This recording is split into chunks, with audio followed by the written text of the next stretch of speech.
La abatorizare avem capacitate de 1000 de porți pe schimb. Asta ar însemna că putem trece la 2 schimburi, la 2000 de capete. Ce personal aveți la tranșare?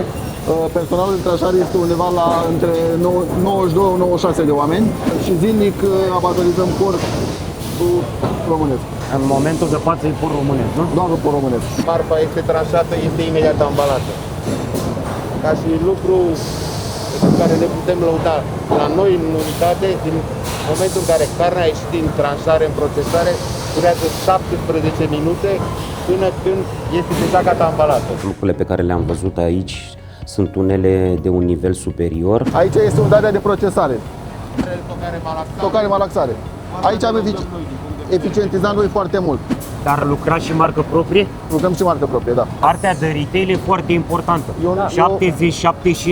70-75% din produsele din România se comercializează prin magazinele de retail. Comerțul prin retail e un comerț foarte sigur. Sigur și predictibil până la urmă. Da. Dar cel mai mult ne dorim cu toții ca aceste produse să fie numai din România. Așa cum am avut discuțiile și cu magazinul de retail, unde anumite magazine de retail chiar utilizează carne crescută, abatorizată, procesată în România, 100% porc românesc.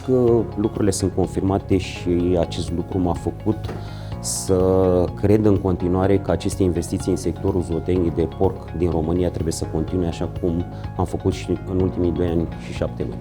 Totul este automatizat, capacități undeva la 60 de caserole pe minut, asta înseamnă 60 de kg pe minut și fluxul este undeva la 16 ore, lucrăm aici în unitatea de procesare. Produsul este ultra sigur, nu este atins de om, totul este fără utilaje, automatizat complet, până când este închis în partea cealaltă. Mai avem în capăt aici partea de feliere, unde la fel ne-am dus către retail-ul modern cu feliat la greutate fixă. Asta este o modalitate corectă. El aici e deja sigilat, controlat, se ambalează, se etichetează. Abatorul Periș a reușit în continuare să mențină această unitate de procesare, chiar să investească și am înțeles în ultimii ani peste 15 milioane de euro în această unitate.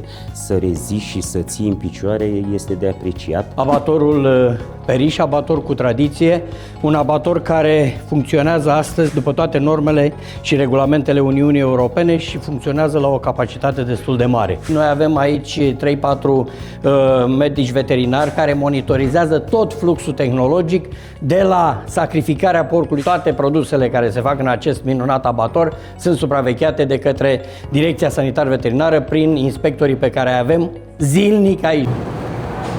Mai bun lucru, sănătate multă!